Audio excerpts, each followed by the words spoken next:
Le doute doit animer aussi un leader, et ce n'est pas un défaut que de douter. On transforme nos enseignements, l'éducation, l'établissement, l'école, en prenant en compte tous les enjeux qui traversent aujourd'hui le monde et la société. La question de la co-construction du collectif m'anime beaucoup. En tout cas, c'est ce qui me plaît dans la responsabilité que j'exerce aujourd'hui.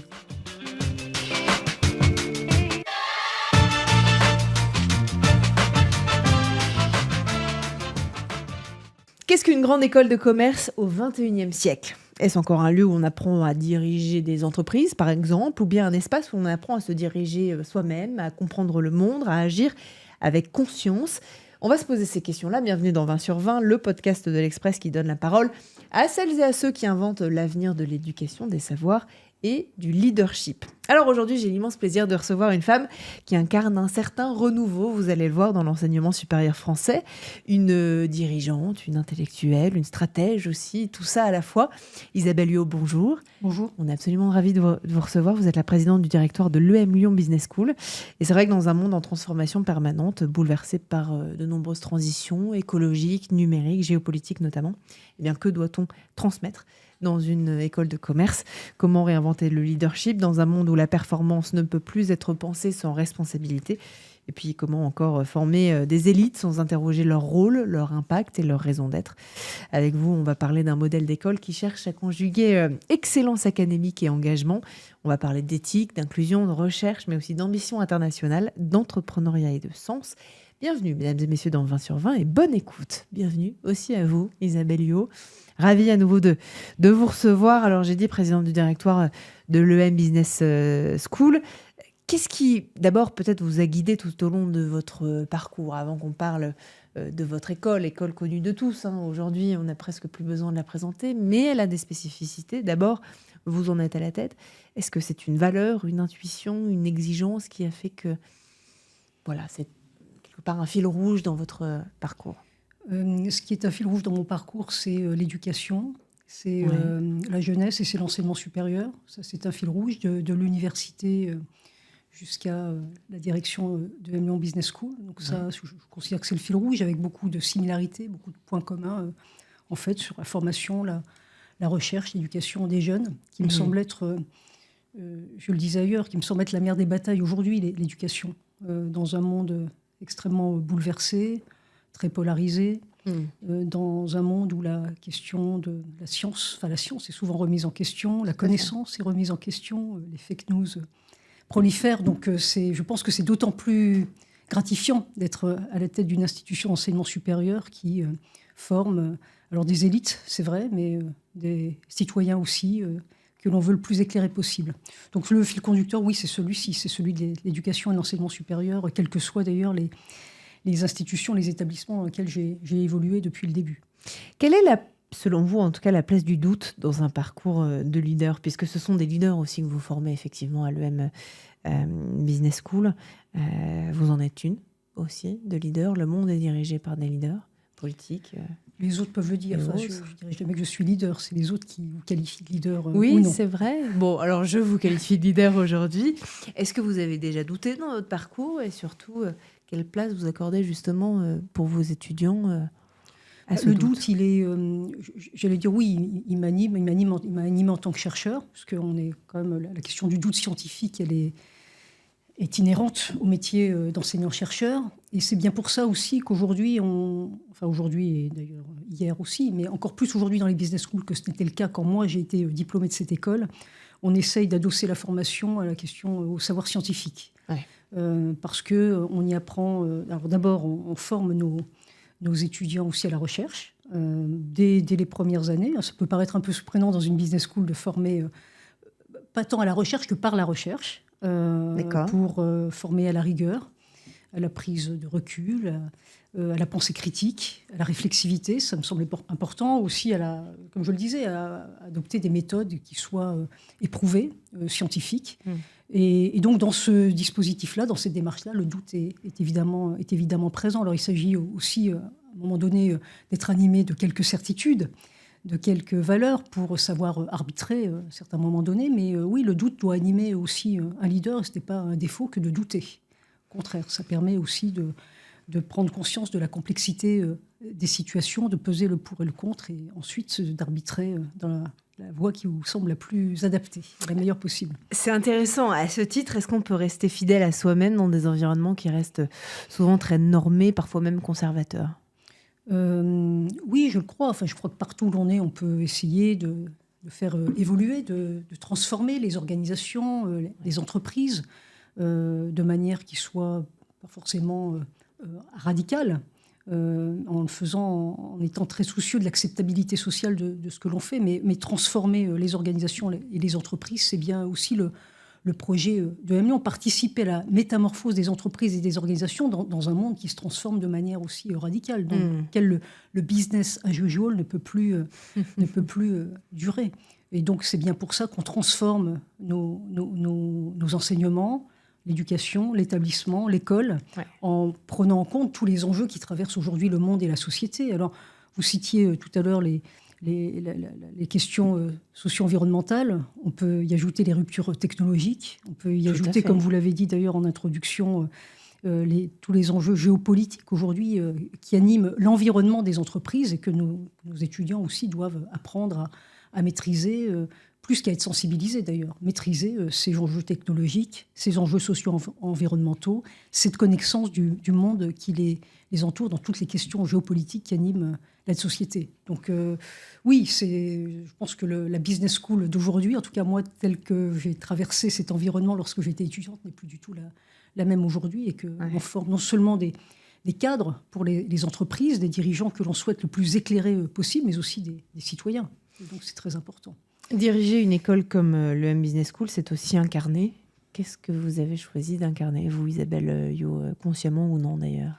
Alors si c'est inconscient, je vais avoir du mal à vous le dire. D'incarner un leadership qui soit le plus collégial possible, alors avec sans doute des limites, parce que parfois on est tenté d'aller vite et de prendre seul des décisions, mais la question de la consultation, de la co-construction dans un collectif, de la collégialité, qui est une valeur académique très forte. Donc, comme j'ai été formée dans ce milieu-là et dans cet ethos-là, c'est évidemment quelque chose qui m'anime beaucoup. Donc oui, ce leadership, à un moment donné, vous êtes seul pour prendre une décision. Bien sûr. Mais en tout cas, la question de la co-construction du collectif m'anime beaucoup. En tout cas, c'est ce qui me plaît dans la responsabilité que j'exerce aujourd'hui. C'est quoi, selon vous, la plus grande idée reçue sur les écoles de commerce aujourd'hui ? Alors, il y en a beaucoup, et elles continuent à traverser la société. C'est que ce sont des écoles où d'abord on cherche à faire de l'argent, où la cupidité anime les business schools. D'accord. Quel que soit leur statut d'ailleurs aujourd'hui, toutes les écoles sont un peu accusées des mêmes maux, et puis où on forme des gens sans foi ni loi qui cherchent juste à gagner de l'argent aussi, à faire carrière et avoir une trajectoire professionnelle assez ascendante. Ce qui n'est pas un défaut en soi, d'être ambitieux et d'avoir une trajectoire professionnelle ascendante, mais je crois qu'aujourd'hui, les étudiants sont animés par d'autres dimensions. Voilà. Ce qui n'est pas exclusive, de la volonté d'avoir de l'ambition, de réussir professionnellement, ce qui est très bien, mais qu'il y a sans doute d'autres valeurs qui les traversent aujourd'hui plus que ce n'était peut-être le cas auparavant. Vous avez vu cette évolution, c'est intéressant ce que vous dites auprès d'eux. Peut-être, on parle beaucoup, notamment ici dans ce podcast, de la quête de sens de ces étudiants. Elle se fait de plus en plus prégnante, présente. Alors, j'en parlerai pas de manière monolithique, parce qu'à EM Lyon, il y a une diversité d'étudiants, certains. Mais j'allais dire, oui, de manière un peu plus prégnante qu'auparavant, on observe cette quête de sens, alors, de manière un peu plus visible. D'accord. Ça c'est sûr. Je ne ferai pas de statistiques. Je peux vous dire aussi qu'il y a des étudiants qui sont pas spécialement animés par cela, mais il y en a de plus en plus. Moi, je l'ai observé lorsque j'étais aussi présidente de Dauphine, en tout cas sur la question des enjeux écologiques, vers les années 2017-2018, où il y avait eu dans beaucoup d'établissements d'enseignement supérieur les Fridays for Future, où les étudiants manifestaient dans notre cours, mais de manière très pacifique et très gentille. C'était pour sensibiliser les générations plus âgées aux enjeux environnementaux, aux enjeux écologiques. Oui, c'est à ce moment-là que c'est apparu de manière particulièrement aiguë. Et dans les universités, dans les grandes écoles, où des étudiants, au moment aussi des remises de diplômes, on demandait à faire des discours pour sensibiliser aussi leurs aînés à ces questions qui sont des questions existentielles, à vrai dire. Voilà. Donc, à partir de ce moment-là, on a observé un certain basculement, il me semble, sur cette question écologique.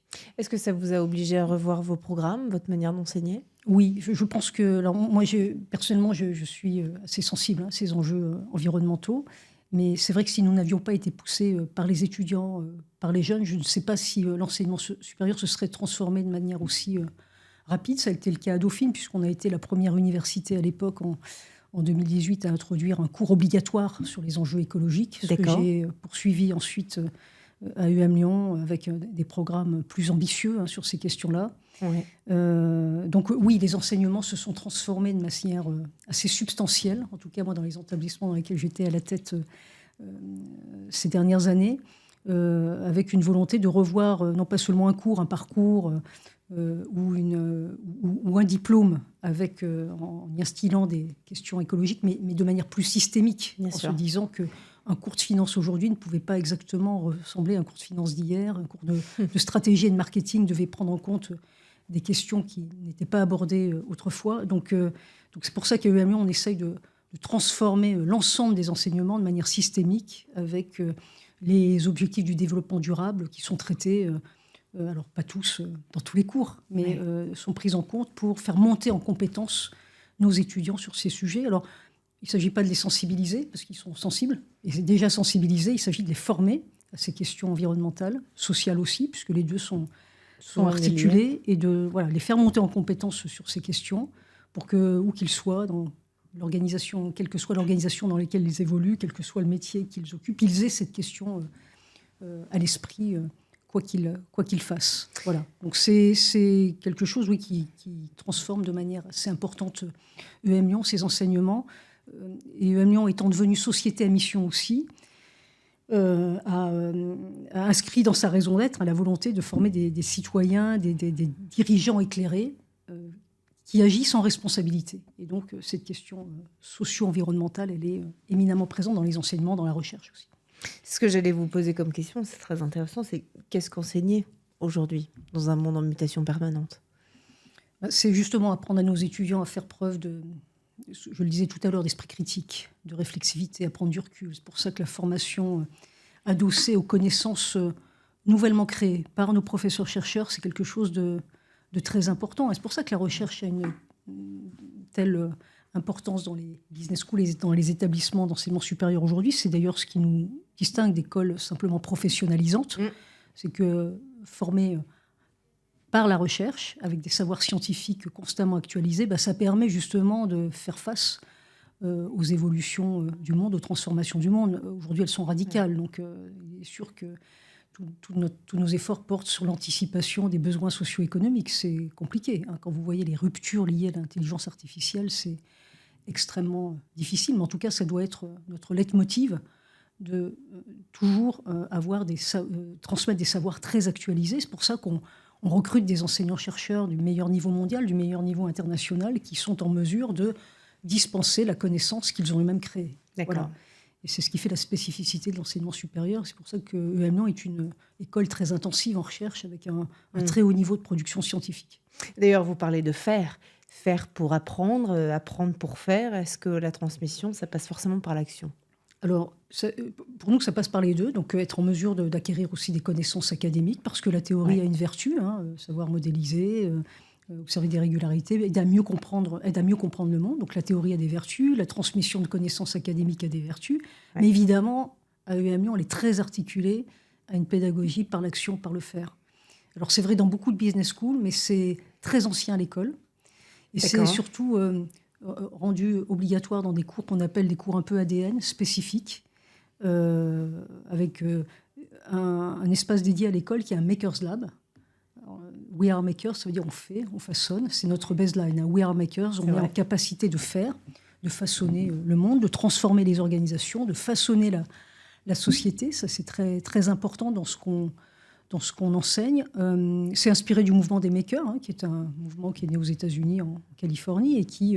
alors, très inspiré par le numérique à l'époque. Oui. Mais l'idée derrière, c'est qu'on est en capacité de façonner, de transformer, en concevant, en passant de l'idée à l'action, de l'idée à l'expérimentation. voilà, en étant en capacité de créer soi-même. Et ce sont des cours qui sont obligatoires dans notre programme grande école D'accord. et dans le programme bachelor aussi. Voilà, dans des espaces dédiés où vous trouvez des imprimantes 3D.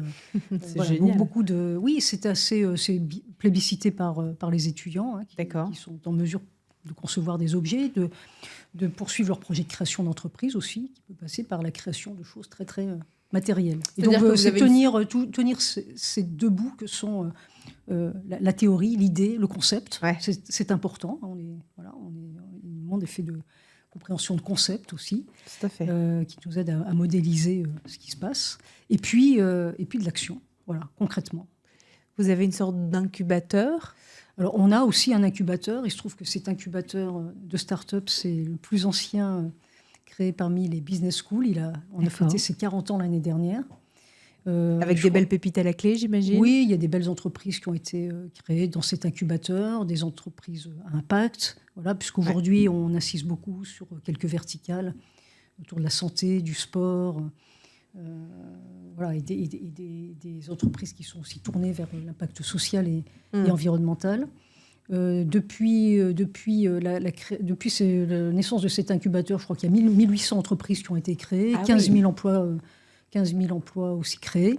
Donc oui, et c'est quelque chose aussi, ce parcours au sein de l'incubateur est quelque chose qui est plébiscité par nos étudiants également, qui donne lieu à des projets de création d'entreprises. Hein. Il y en a un peu plus autour de 200 par an qui démarrent grâce à l'incubateur avec du tutorat très rapproché de la part de professeurs, d'alumni de l'école. À quoi ça ressemble d'ailleurs aujourd'hui un bon cours, un bon professeur? Alors, c'est difficile d'être aussi normatif. Ouais. D'abord, ça dépend de ce que vous enseignez. Hein. Vous n'enseignez pas un cours d'entrepreneuriat comme un cours de finance. Non, c'est très vrai. Tout à fait exactement. Donc, après, voilà, il y a différents profils, mais c'est quelqu'un qui est à l'heure où vous pouvez donner à avoir beaucoup de connaissances académiques via le numérique, via l'accès à Internet. Un bon professeur, c'est celui qui sait intéresser ses étudiants avec des étudiants qui vérifient toutes les 2 minutes ce que vous racontez sur leur ordinateur. Donc, c'est cette capacité à capter l'attention. Oui, je crois que c'est de plus en plus difficile. Cette capacité à capter l'attention dans une salle. Donc, ça passe par, certes, dispenser certaines connaissances par des études de cas, par des projets, par des films que vous pouvez visionner, voilà, pour incarner de manière continue la connaissance et pour continuer à capter l'attention parmi une génération. Là encore, je ne veux pas être normative et dire que tous les jeunes se ressemblent, mais une génération qui est quand même très imprégnée des technologies numériques et qui a un peu plus de mal à rester captivé et attentif pendant 3 heures sans discontinuer, comme ça pouvait être le cas à d'autres époques. Ça ne veut pas dire que c'est moins bien, mais ça veut dire que ça a beaucoup changé, que ça requiert de transformer la pédagogie. Comment on fait pour conjuguer aujourd'hui, Isabelle, une ambition économique avec une mission sociétale? Ça a été un vrai enjeu pour vous, ou quelque part c'était la continuité logique de ce que vous faites déjà depuis des années? La question de toujours articuler... pour l'école, vous voulez dire? Oui. En tant qu'école? Oui, alors en tant qu'école, il y a une ambition académique, d'abord, de qualité académique, avec un projet éducatif qui fait sens. Je peux vous rappeler la raison d'être de l'école parce qu'elle est voilà, très signifiante. C'est former, accompagner tout au long de leur vie. Ça veut dire qu'on met aussi beaucoup l'accent sur la formation continue. Donc former et accompagner tout au long de leur vie des personnes éclairées qui transforment les organisations avec efficacité pour une société plus juste, solidaire, respectueuse de la planète. Ça, c'est la raison d'être de l'école. Alors, elle est évidemment ambitieuse. Hein, c'est toujours, comme on dit, work in progress. C'est ce qu'on vous souhaite. Chemin faisant, c'est ce que nous essayons de faire. Mais oui, tenir à la fois la question pour l'école elle-même comme organisation, hein, l'ambition de toujours maintenir l'excellence académique, la qualité académique, parce que c'est ce que les étudiants, les familles viennent chercher dans une école. Une formation, un projet éducatif qui forme des citoyens, des dirigeants responsables. Ça nous importe beaucoup. Voilà, former, on est pour une compétitivité responsable des entreprises. Et puis, on est une organisation où la question de la soutenabilité financière se pose pour pouvoir réinvestir dans l'école et faire en sorte que cette école se développe. C'est vrai à l'université aussi. Hein. Il vous faut bien faire en sorte que votre université, elle soit vertueuses sur le plan académique, mais aussi atteignent des objectifs de soutenabilité financière pour pouvoir réinvestir et se développer. Sinon, c'est la pérennité même de l'organisation qui est en jeu. Donc à UMI, on essaye de tenir toutes ces dimensions. Ça en fait des enjeux. Oui, mais c'est ce qui fait l'intérêt aussi de la direction d'un établissement d'enseignement supérieur. Oui, et puis c'est aussi peut-être ce que vous transmettez aux jeunes, l'envie de s'engager vraiment dans un monde où tout semble parfois flou, parfois vain aussi. C'est la manière dont vous leur enseignez ça, dont vous leur transmettez aussi une manière d'agir. Oui, vous avez raison de dire agir, parce qu'on pourrait être ils peuvent être anxieux, ils peuvent être un peu désespérés face à tous ces défis qui sont posés aujourd'hui dans le monde. Mais la question de l'action, de faire, d'être un maker, d'être engagé, ça permet de dépasser une certaine forme de désespoir. Voilà. Et donc d'agir pour le bien commun, l'intérêt général. Quelle place vous donnez, Isabelle, au parcours atypique ? Parce que quand on s'appelle EM Lyon Business School, on peut recevoir des gens qui ont déjà monté leur boîte, et maintenant il y en a de plus en plus quand ils sont au lycée, des gens qui ont des parcours qui n'entrent pas en tout cas dans une case. Est-ce que ce sont des gens aujourd'hui que vous aimez repérer, aller chercher et faire grandir dans un système éducatif, on le parlait dans l'épisode précédent, où parfois on aime bien justement faire rentrer les jeunes dans des cases, surtout dans le système éducatif primaire. Oui, alors c'est vrai que on essaye de valoriser ces parcours. Je ne dis pas qu'ils sont majoritaires, mais on essaye de les repérer. Alors on a un dispositif spécifique pour cela, qui permet, par exemple, de cibler des sportifs de haut niveau, des talents artistiques aussi, de jeunes entrepreneurs. Et donc on offre des parcours un peu flexibles pour cette population. Avec des emplois du temps aménagés. Avec des emplois du temps complètement aménagés. Avec des cours qui peuvent s'effectuer en ligne, avec des périodes de regroupement de tutorat bien sûr, mais des cours qui s'effectuent en ligne pour permettre la plus grande flexibilité et permettre à des jeunes de continuer leur passion, qui est le sport, et puis d'avoir un bon niveau d'études lorsqu'ils veulent se reconvertir, par exemple. On a eu beaucoup de qualifiés aux Jeux Olympiques, par exemple, qui sortaient de Lyon, quelques médailles aussi. Sacrée fierté. Et donc c'est une vraie fierté, mais voilà, ça fait partie des dispositifs que l'on souhaite promouvoir. Il y a un autre dispositif qui me paraît intéressant, c'est tout ce que nous faisons avec l'Institut de l'engagement. Donc des jeunes qui se trouvent très engagés dans la vie sociale, qui ont été engagés dans des associations, qui ont un potentiel intellectuel, un potentiel en termes éducatifs, et que l'on repère et que l'on accueille dans notre programme grande école, évidemment après entretien, sous conditions, mais c'est un partenariat qui permet aussi de promouvoir une plus grande diversité sociale, qui est un sujet sur lequel on essaye de travailler beaucoup à l'école. La question de l'inclusion, de la diversité sociale, même si ce n'est pas chose aisée dans un établissement d'enseignement supérieur, quel qu'il soit. Vous ouvrez aussi des campus à l'international. Je vous signe aussi avec Mistral AI, grande entreprise française du secteur de l'intelligence artificielle. Quelles sont, selon vous, Isabelle Huot, les compétences qui n'existent pas encore, peut-être, ou alors qui ne sont pas encore assez mises en avant dans le système de l'enseignement supérieur aujourd'hui en France, mais qu'il faudra absolument développer pour demain? Alors, je vous l'ai déjà dit, mais je vais vous le redire. Pour moi, ce qui me semble très important, c'est l'esprit critique. Alors, esprit critique, constructif, qui ne soit pas dans une critique destructrice. Mais ça me semble être important d'avoir des personnes qui aient cette capacité de recul, d'analyser ce qu'ils font pour agir en responsabilité. Et c'est très vrai par rapport à l'intelligence artificielle en particulier. C'est une technologie qui ouvre beaucoup de possibles, qui fait gagner beaucoup de temps, qui permet des gains d'efficacité opérationnelle remarquables, mais qui pose aussi des questions. Donc, du point de vue propriété intellectuelle, ils peuvent générer aussi un peu de paresse parfois, qui sont très consommatrices aussi d'énergie. On vient de le voir, donc ça va avec tous les atouts de ces technologies. Donc tout ça requiert de prendre un peu de distance par rapport à ces technologies qui ne sont ni bonnes ni mauvaises en elles-mêmes, mais qui requièrent d'agir avec beaucoup de responsabilité et de prise de recul. Donc je pense que ça, c'est une compétence absolument clé pour les années à venir face à toutes ces ruptures que nous connaissons. Voilà. C'est l'apprentissage aussi, vous l'avez dit, du doute, c'est l'apprentissage de la nuance aussi. Parce que je trouve plus en plus qu'on est dans un monde très, très polarisé. Donc apprendre à délibérer, apprendre à débattre, apprendre à s'écouter, apprendre le pluralisme, ça me semble être une qualité qui doit être développée aussi chez nos étudiants qui fréquentent beaucoup les réseaux sociaux. Où, évidemment, le sensationnalisme, la position la plus polarisée possible fait que vous devenez évidemment très populaire sur un réseau social, alors que de fait, je crois que la question de la nuance, de la tempérance, c'est quelque chose qui doit être absolument valorisé aussi parmi les qualités qu'on instille à nos étudiants. Je l'ai dit, par ailleurs, l'intelligence artificielle vous intéresse beaucoup. Est-ce qu'il faut réinventer notre manière de penser le savoir ? À l'ère, on en a parlé tout à l'heure, où tout est accessible, où n'importe quel étudiant peut vérifier, contre-vérifier ce qui est dit par son enseignant. Oui, alors nous, notre faculté, nos professeurs-chercheurs réfléchissent beaucoup à tout cela, parce qu'évidemment, ça modifie en particulier la manière d'évaluer les étudiants. Quand tout est disponible via l'intelligence artificielle, quand vous pouvez générer des textes, des documents via l'intelligence artificielle, c'est un peu la solution de facilité, et vous ne savez plus ce que vous notez en tant que professeur.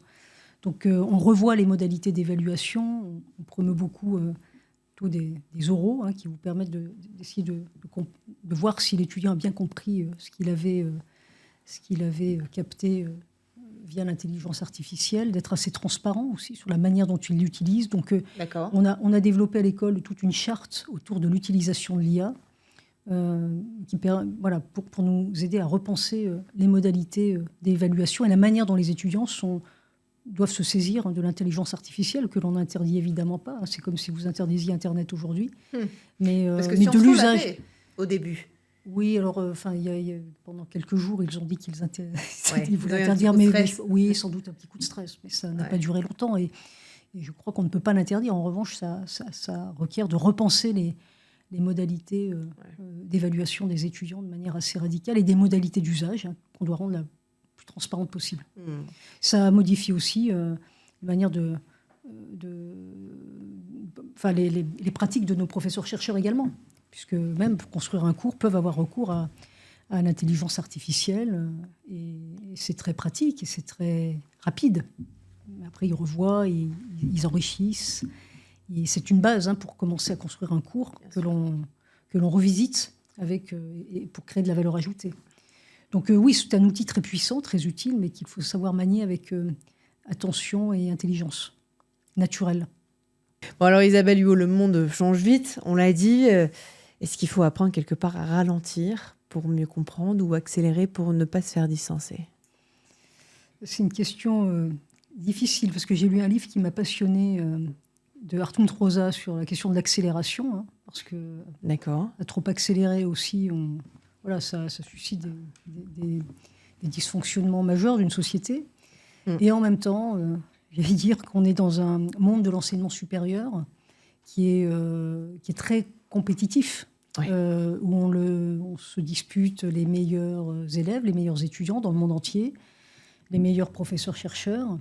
Et donc, il faut savoir créer des actifs spécifiques qui vont attirer des étudiants, séduire les familles. Donc oui, c'est un monde très compétitif où il y a besoin de renouvellement. Alors, je ne sais pas si c'est de l'accélération, mais en tout cas de consolider des savoir-faire et d'être très attentif à certaines dimensions qui sont très regardées par des familles, des étudiants qui payent cher les études. Donc la qualité, évidemment, académique, ça c'est essentiel, mais ils sont aussi attentifs à l'expérience étudiante. Bien sûr. Et c'est vrai qu'aujourd'hui, la question immobilière dans les établissements d'enseignement supérieur devient une question assez prégnante, parce que c'est la qualité de vie des étudiants qui est en jeu. Et c'est vrai qu'à UM Lyon, on est désormais installé dans un nouveau campus qui a l'air magnifique. Qui est magnifique, qui n'a pas seulement l'air. Il faut que je vienne voir ça. Vous serez la bienvenue, mais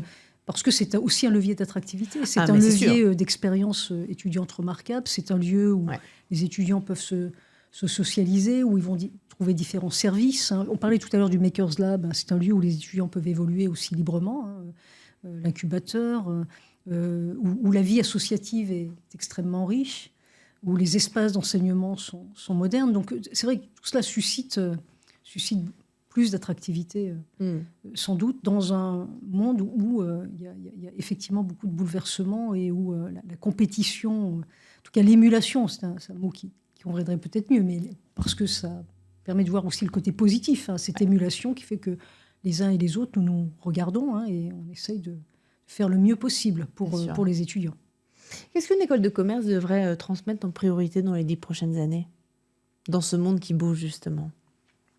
Vous avez des nouveaux programmes qui Oui. Alors sur la question des contenus, parce que sur les qualités, les soft skills, je vous ai un peu répondu, mais sur les contenus, nous, de manière systématique aujourd'hui, c'est la question de l'intelligence artificielle. Ouais. Alors, des nouvelles technologies, parce qu'aujourd'hui, c'est l'intelligence artificielle. Demain, ça sera peut-être une autre technologie qu'il faudra enseigner. Donc, la question de l'articulation du management et de la tech, c'est une question qui nous importe beaucoup et ce qui explique qu'on a noué aussi des partenariats assez décisifs avec des écoles d'ingénieurs de notre région. L'école centrale de Lyon, par exemple, est un partenaire stratégique de M Lyon. On a un bachelor en sciences des données, intelligence artificielle avec l'école centrale de Lyon, qui marche plutôt très bien. Un double diplôme avec eux, un double diplôme avec l'école des mines de Saint-Étienne. D'accord. Donc beaucoup de partenariats dans ce domaine-là, parce qu'aujourd'hui, un manager ne peut pas ignorer la technologie. Ce qui me semble important, et on a beaucoup insisté dans notre plan stratégique résonance sur cette question-là, c'est la question de l'hybridation des compétences. Donc, le management et d'autres dimensions pour apprendre à s'acculturer à d'autres cultures professionnelles. On parlait de la tech, mais il peut s'agir du monde du design, par exemple. C'est pour ça qu'on a signé un partenariat avec Strat, école de design, où des étudiants de Strat peuvent venir se former au management. À Lyon, on est dans une région très dynamique sur le plan industriel et en particulier concernant les industries de la santé, l'industrie pharmaceutique en particulier. C'est pour ça qu'on croise beaucoup management et sciences du vivant, management et biotechnologie. D'accord. Et donc, on est très attentif. Donc, voilà, toutes ces compétences hybrides qui permettent demain d'évoluer dans des secteurs qui requièrent la mobilisation de compétences multiples pour affronter des grands enjeux socio-économiques, dont tous ceux qu'on a cités tout à l'heure. Et puis, une question qui nous importe beaucoup à l'école, c'est d'ancrer le savoir dans les sciences sociales. J'ai beaucoup évoqué la question de la pensée critique, de la réflexivité. On a des cours obligatoires en bachelor et dans le programme d'école sur les sciences sociales, avec des projets très concrets à mener sur des problématiques sociales de manière générale, et qui s'appelle recherche appliquée en sciences sociales, et qui est une dimension que l'on souhaite voir se développer chez nos étudiants aussi. Voilà, donc de l'hybridation avec une multiplicité de disciplines, avec des dominantes pour certains, des doubles diplômes nombreux, parce que ça nous... avoir une connaissance qu'en management, une compétence que dans le seul domaine du management nous paraît un peu étriqué. Est-ce qu'on peut rêver aujourd'hui d'un monde académique qui soit débarrassé complètement des classements, des labels? Est-ce que d'ailleurs c'est quelque chose auquel vous portez une certaine attention, ces classements? Alors, pas qu'une certaine, on porte une grande attention au classement. Ah oui. Alors, ça ne veut pas dire que c'est la boussole stratégique de l'école. Enfin, en tout cas, c'est un indicateur qu'on regarde avec attention, parce que c'est un indicateur qui est regardé par les étudiants et par les familles. Voilà. Et puis, quelque part, il y a des critères de qualité. Alors, les classements en tant que tels... ils varient selon les méthodes, selon les questions qui sont prises en compte. Ils ont parfois un caractère très, très pénible pour les écoles, parce qu'ils ne révèlent pas complètement toute la singularité d'une école, ses spécificités. Donc ils sont normés sur certaines dimensions qui importent à un certain moment donné de l'histoire. Bien sûr. Où, par exemple, la question des salaires de sortie est très fortement valorisée. Ce qui peut se comprendre par rapport à des études que l'on paye cher. Eh bien, évidemment, on veut qu'il y ait ce qu'on appelle un ROI, value for money, comme le disent les classements. On pourrait aussi considérer d'autres critères qui seraient pris en compte, la manière dont les enjeux socio-environnementaux, par exemple, sont pris en compte à bras-le-corps dans un cursus de formation. Ça l'est de plus en plus, mais... selon quelle part, selon quelle pondération, c'est toute la question qu'on peut poser. Tant que les normes ne changent pas, il est difficile aussi, les comportements ont plus de mal à changer. Donc oui, les classements comptent, il faut les considérer avec recul, avec leur méthodologie qui peuvent parfois être contestables, Ouais. mais évidemment les écoles les regardent, ces classements. On ne peut pas complètement en faire fi. C'est intéressant parce que vous parlez tout à l'heure du ROI, retour sur investissement, quand on investit effectivement parfois des dizaines de milliers d'euros dans sa formation dans une école de commerce. Je voulais avoir votre point de vue sur une actualité récente dans le monde de la technologie et notamment à l'étranger où la maison mère de ChatGPT, OpenAI, paye 100 millions d'euros par an des ingénieurs en intelligence artificielle aujourd'hui. Ce sont des talents qui ont une expertise, bien sûr, mais est-ce qu'on n'est pas dans une bulle spéculative autour de l'intelligence artificielle aujourd'hui? Est-ce qu'on ne devient pas fou? Ça me paraît totalement démesuré. Ouais. Voilà, c'est tout ce que je peux vous répondre. Quand on voit en termes de... Alors c'est parce que la compétence est rare, hein, et parce que les besoins sont immenses, mais évidemment, c'est démesuré. Et puis surtout, certaines professions aujourd'hui, je ne citerai pas, instituteurs, professeurs du secondaire, qui sont extrêmement mal payés, qui ont une utilité sociale et pour le bien commun, qui devraient être regardés aussi avec beaucoup d'attention. Donc ce sont ces écarts qui sont choquants. Ouais. Il y a une crise des vocations aujourd'hui en France sur les enseignements, entre autres. Sur les enseignants, ouais. Du secondaire à l'évidence, oui, puisque beaucoup d'études le montrent, ouais. Des études très très récentes d'ailleurs. Dans l'enseignement supérieur, dans certaines disciplines, sans doute aussi, en particulier à l'université publique, pour des raisons d'attractivité, de conditions de travail et de salaire, voilà, et de rémunération. Une petite dernière question peut-être pour terminer cette première partie. Je crois que vous aimez bien le rock. Oui. C'est ça? Je suis bien informée. J'essaye de chercher le lien avec notre propos du jour. Est-ce que vous diriez que la littérature, vous aimez lire aussi, le rock ou le cinéma, que je crois vous appréciez également, ont façonné d'une certaine manière votre manière de diriger? Alors, j'ai pas une manière très rock de diriger, à vrai dire. C'est assez classique. D'accord. Oui, évidemment que ça nourrit des imaginaires, un narratif, une culture générale qui apprenne ce que vous êtes et qui a besoin de ces zones de respiration un peu décalées, un peu décadrées pour, sans doute pour diriger une institution comme la mienne. Oui, besoin de zones de respiration. C'est quoi le leadership et de régulation émotionnelle aussi. C'est important. Voilà. C'est quoi le leadership aujourd'hui quand vous avez un étudiant qui vient vous voir et qui vous pose cette question-là, si tant est qu'il vous la pose? Comment vous définiriez le leadership? Pour moi, le leadership, c'est être inscrit, c'est une capacité... ça va être d'une banalité, ce que je vais vous dire, mais c'est une capacité aussi à entraîner un collectif. Moi, le leadership ne se conçoit que dans un collectif. Avec je ne crois pas du tout au leader seul, au leader héroïque, à la personne providentielle. Je ne crois pas du tout. Je pense qu'on évolue dans un contexte avec d'autres, dans un collectif et dans un environnement qui est favorable. Alors vous en tirez...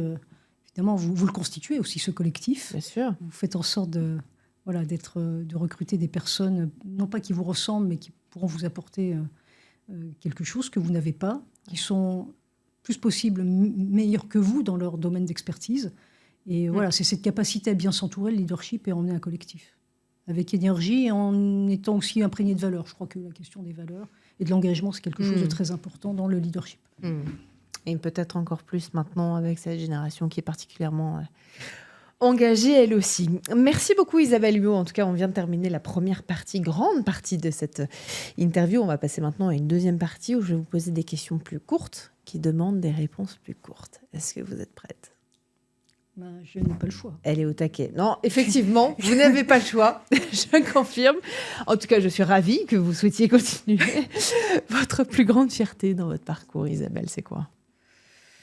J'évoquais tout à l'heure la question environnementale, c'est peut-être de l'avoir inscrit à l'ordre du jour, des programmes de formation, voilà, de manière non pas pionnière, ça serait très prétentieux de le dire, mais de manière assez anticipée par rapport aux enjeux qui me semblent être colossaux aujourd'hui. Diplôme. Et puis j'en citerai, si vous me permettez, Mais une je autre vous en prie. fierté, c'est d'avoir, à la suite d'autres directeurs de l'école, d'avoir réussi à sortir un très beau campus, voilà, qui est un vrai levier de changement, je pense, pour notre école, Tout à fait. vrai levier de transformation. Diplôme ou expérience? Expérience. La qualité la plus importante pour réussir dans le monde de l'éducation en France, pas forcément en tant qu'étudiant, mais c'est un monde qui est complexe aussi, qui n'est pas toujours facile. Une capacité, je pense, à saisir la complexité Ouais. Et la diversité des parties prenantes, donc une forme d'intelligence politique pour gérer une très grande diversité de parties prenantes, parce que les écoles font face à des communautés très diverses, les alumni, les actionnaires dans notre cas, les étudiants, les familles, les entreprises, l'État. Donc une très grande complexité de parties prenantes, voilà, qui requiert de savoir œuvrer avec des collectifs qui sont assez différents. Une chose que vous changeriez dans l'enseignement supérieur? Je pense à un trop grand dualisme, une forte polarisation entre le monde du privé et le monde du public. Voilà. Je souhaite qu'il y ait moins de... Dans un cas comme dans l'autre, puisque moi je connais bien les deux systèmes, un regard qui soit moins caricatural, du public vers le privé et parfois du privé vers le public. Voilà. Mais ça, c'est un changement cognitif, si vous voulez. Donc c'est sans doute ce qui est le plus difficile à réaliser en général, le changement des représentations. C'est vrai, c'est presque culturel, effectivement. Votre vision de l'enseignement supérieur dans 20 ans, est-ce que c'est une vision plutôt positive? Oui, en tout cas, je pense que ça restera une institution qui aura un rôle colossal à jouer, tout simplement dans la préservation de la démocratie et de l'organisation du débat public. Je pense que l'enseignement supérieur et la production de connaissances et la formation des élites et des citoyens. Donc je pense que c'est une institution qui a encore un bel avenir devant elle. En tout cas, je l'espère. Est-ce qu'il y a un livre qui vous a inspiré dans votre parcours? Oui, c'est un livre que je cite beaucoup. Alors, je suis assez inspirée par le philosophe Baptiste Morisot, qui est un philosophe de l'écologie et qui réhabilite beaucoup toute la question du vivant. Voilà. Et il y a une phrase qu'il répète beaucoup et qui est inscrite dans notre Makers Lab, qui il nous faut des idées dotées de mains et de bonnes idées pour les mains disponibles. Des idées dotées. Et donc, ça permet je trouve que c'est une belle façon de résumer, de synthétiser notre pédagogie par l'action et la pédagogie maker. Voilà. Alors, je pense connaître la réponse, mais une compétence que tout le monde devrait apprendre aujourd'hui. Vous connaissez la réponse, parce que je l'ai beaucoup dit. Ouais, la capacité à prendre la mise à distance, la réflexivité. Ouais. Le plus grand défi des jeunes aujourd'hui, c'est quoi? De rester optimiste. Voilà.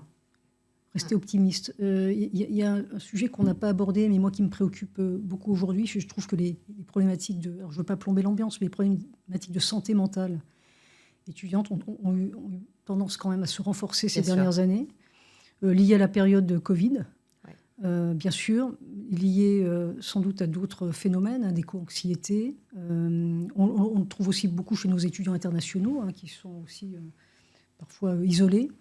Et puis, peut-être lié aussi aux réseaux sociaux, qui rendent parfois très seuls, finalement, et qui empêchent toute forme de socialisation. Donc, ces problèmes de santé mentale, on essaye vraiment de les prendre à bras le corps à l'école, ailleurs. Je sais, dans d'autres institutions d'enseignement supérieur, mais en tout cas, c'est un sujet qui se pose, je pense, de manière plus prégnante que ce n'était le cas auparavant. Donc, l'optimisme et l'enthousiasme. On continue. Est-ce qu'il y a un prof qui a changé votre vie, Isabelle Huot? Je ne vais pas le citer parce que de toute façon personne ne le connaît, mais oui, en classe prépa, je crois que j'ai été très marquée par un professeur de philosophie et de culture générale, oui, sans doute. Qui a façonné peut-être d'une manière ou d'une autre la suite de votre parcours? Peut-être. Peut-être. Oui. Et si vous deviez maintenant, et ce sera ma dernière question, Isabelle, passer le flambeau du micro que vous avez devant vous, le micro de l'Express Éducation de 20 sur 20 à une personne dans l'éducation, l'enseignement supérieur.